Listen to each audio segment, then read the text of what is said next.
ugu horeyntii Allah ayaa mahad leh. dhammaan asxaabta page-ka aan ku saaxiibnay iyo intuu nagu cusub waxaan idin leeyahay assalaamu calaykum waraxmatullaahi wabarakaatu.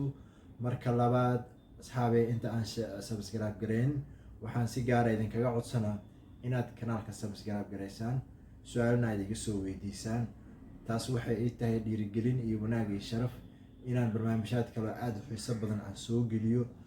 maanta waxaan ka hadlaynaa cudur had iyo jeer soomaalidu ay ka cawdaan, cudurkaasoo loo yaqaano rheumatism. afka qalaad waxaa lagu dhahaa rheumatoid arthritis. waxaan dul istaagi doonaa qaababka cudurkaas ugu yimaado, waxyaabaha sababi kara cudurkaas, marxaladaha cudurkaas uu maro, bulshada qeybaheeda intuu u kala badan yahay, iyo calaamadaha lagu garto. cudurka rheumatismka ama rheumatoid arthritis wuxuu ku dhacaa dhammaan qeybaha kala duwan ee habdhismeedka lafaha.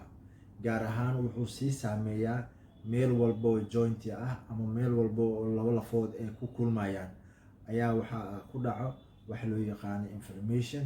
gaar ahaan wuxuu sii saameeyaa synovial membrane-ka iyo synovial fluid-ka ku jiro meeshaas, dhacaanka ku jiro iyo xuubka ku dahaaran.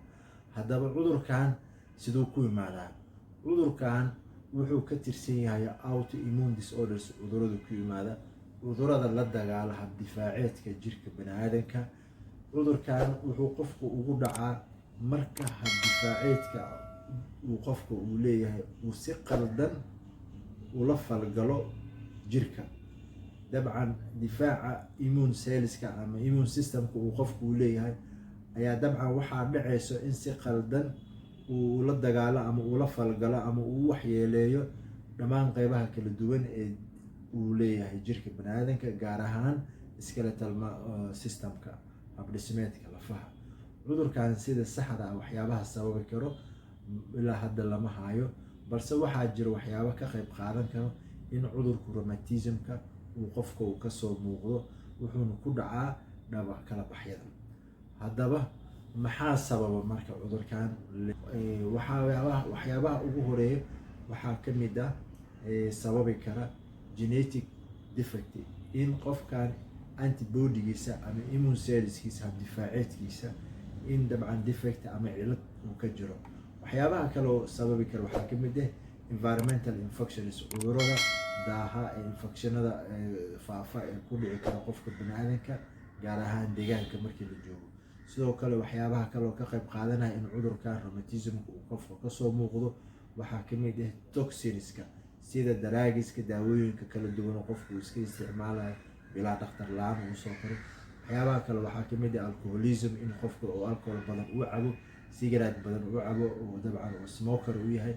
dhammaan factorieskaas waxay ka qeyb qaataan siduu cudurku ku imaan lahay. cudurkan wuxuu asiibaa qeybaha kala duwan ee kala baxyada, gaar ahaan wuxuu si toosa ugu dhacaa synovial membrane-ka. waa connective tissue ama xuub ku dahaaran lafaha dhinacyadooda, weliba jointiska meesha uu ku samaysmayo.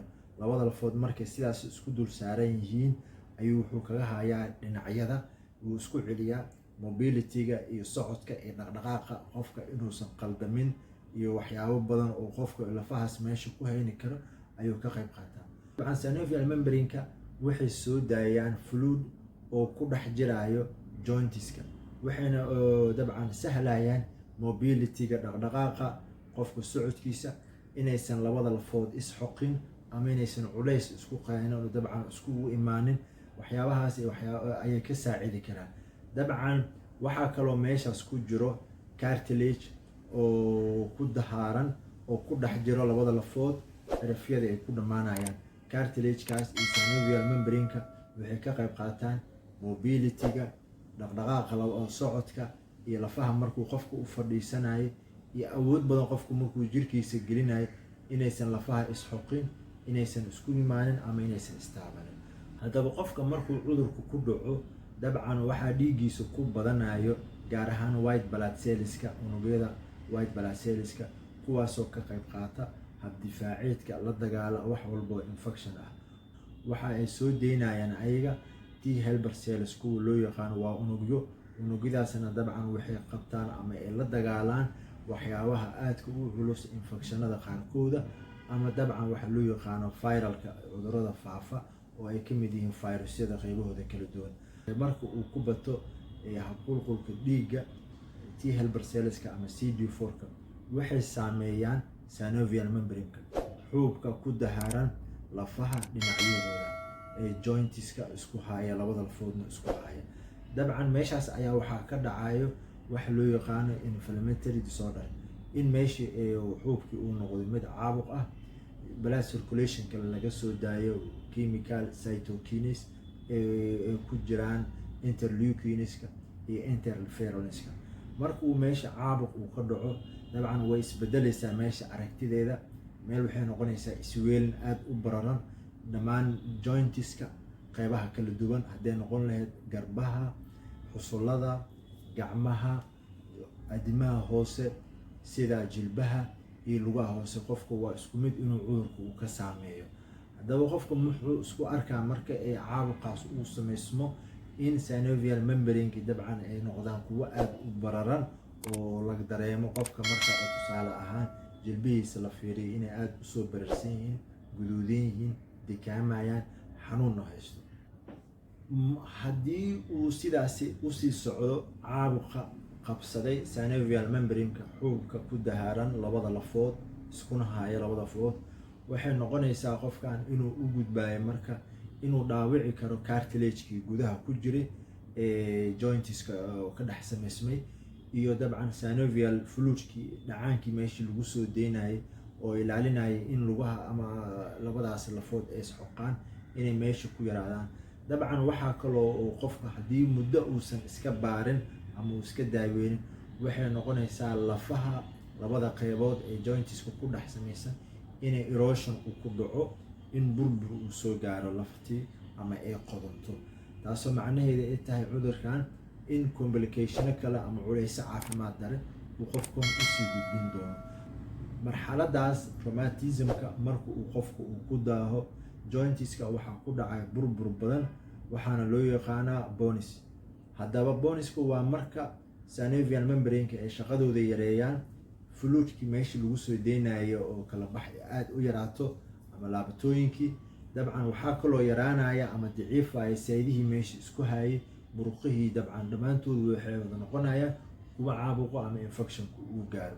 haddaba cudurkan bulshada qaybaheeda markii loo fiiriyo wuxuu aad ugu badan yahay hooyooyinka, dabcan raggan waa uu ku dhacaa. wuxuu kaloo aad ugu badan yahay da-da u dhexeysa 40 ilaa 60. sidoo kale cudurkan waxaa lagu arkaa inuu aad ugu badan yahay dadka chronic caseska qaba ama cudurada daaha sida lipidiska, hypertensionka, diabetiska ama dabcan goydka. waxaa lagu arkaa had iyo jeer inay ka cabanayaan calaamadihii rheumatism-ka. baaritaanana markii loo sameeyo waxaa loo ogaanaa in rheumatoid factor uu aad u sareeyo ama uu kacsan yahay.